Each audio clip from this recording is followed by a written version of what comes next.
எல்லாருக்கும் வணக்கம். நம்ம இன்னைக்கு என்ன பார்க்க போறோம் அப்படின்னா பூனைக்காளி விதையோட நன்மைகளை பத்தி தாங்க பார்க்க போறோம். அந்த பூனைக்காளி விதையில நிறைய நன்மைகள் இருக்குது. இது நாட்டு மருந்து கடைகள்ல கிடைக்குங்க. இந்த பூனைக்காளி விதையை வாங்கி பயன்படுத்த உங்களுக்கு தெரியும் அப்படின்னா நீங்க பூனைக்காளி விதையை வாங்கி பயன்படுத்தலாம். அப்படி இல்லைன்னா பூனைக்காளி விதை பொடினே இருக்கு, அதை வாங்கி நீங்க பயன்படுத்திக்கலாங்க.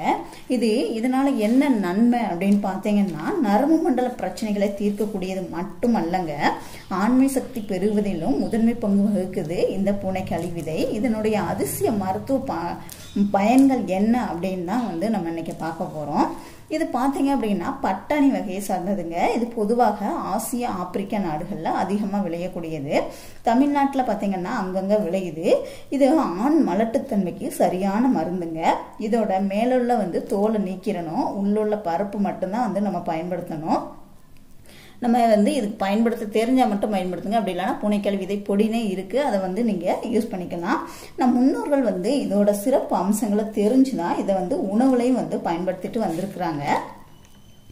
ஆண்களின் நரம்பு தளர்ச்சியை போக்குறது எப்படி அப்படின்னு பார்த்தீங்கன்னா நிறைய அதிகமாக ஒர்க்லோடு அதிகமாக இருந்தாலும் நரம்பு தளர்ச்சி ஏற்படும். சாப்பிட்ற வகையில் சத்தான உணவுகளை சாப்பிடலனாலும் நரம்பு தளர்ச்சி ஏற்படுத்தும்.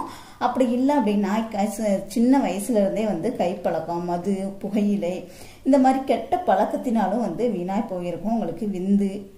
இதுக்கு தீர்வாக பார்த்தீங்கன்னா பூனைக்காளி விதையை பயன்படுத்தலாங்க. இந்த பூனைக்காளி விதையை பொடி செஞ்சு வச்சுக்கோங்க. இதை டெய்லியும் காலையிலையும் நைட்லையும் பாலில் கலந்து குடிச்சு வரணுங்க. ரொம்ப பயன்படுத்தக்கூடாது. ஒரு டம்ளர் பாலுக்கு ஒரே ஒரு ஸ்பூன் அளவுக்கு தான் பயன்படுத்தணும். ஒரு ஸ்பூன் கூட நீங்கள் பயன்படுத்த வேண்டாம்.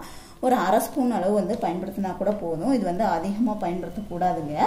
நைட்டு தூங்க போகிறதுக்கு முன்னாடி ஒரு டம்ளர் பாலில் ஒரு அரை டம்ளர் பூனைக்காளி, ஒரு அரை ஸ்பூன் அளவு பூனைக்காளி விதையை பயன்படுத்திக்கோங்க. இதை பயன்படுத்துறதுனால உங்களுக்கு ஆண்களுக்கு நல்ல விரைப்புத்தன்மை கிடைக்கும். விந்தணுக்களோட எண்ணிக்கை அதிகரிக்கும். தரமான விந்தணுக்கள் உருவாகும். விந்து கெட்டியாகும். தாம்பத்திய உறவுல நீண்ட நேரம் ஈடுபட முடியும். வயது முதிர்வினாலும் ஆண்களுக்கு வரக்கூடிய விரைப்புத்தன்மை சரியாகும். கைகால் நடக்கும். நரம்பு தளர்ச்சி இது எல்லாமே சரி பண்ணக்கூடியது தான் இந்த பூனைக்காளி விதைங்க. இந்த பூனைக்காளி விதையில பார்த்தீங்க அப்படின்னா ஆண்களுக்கு தேவையான அனைத்து பலன்களையும் தரக்கூடியது இந்த பூனைக்காளி விதை. ஆனால் இதை முறையாக பயன்படுத்தணுங்க. அதிகமாக பயன்படுத்தக்கூடாது. இதை லைட்டாக வறுத்து மேலே உள்ள தோலெல்லாம் நீக்கிட்டு உள்ள பருப்பு இருக்கும், அதை மட்டும்தான் எடுத்து பயன்படுத்தணும். உங்களுக்கு பயன்படுத்த தெரியலை அப்படின்னா நீங்கள் இதை முறையான விதத்தில் பயன்படுத்தணுங்க. அப்படி இல்லைன்னா வேறு விளைவுகளை ஏற்படுத்திடும். ஸோ இல்லைன்னா நீங்கள் பூனைக்காளி விதை பொடி வாங்கிக்கோங்க. அதையுமே அளவோடு தான் பயன்படுத்தணும். அளவுக்கு அதிகமாக இதை பயன்படுத்தவே கூடாதுங்க. ஸோ ட்ரை பண்ணி பாருங்கள். இது நீங்கள் யூஸ் பண்ணுறதுனால ஆண்களுக்கு ஆண்மை தன்மையும் அதிகரிக்குங்க.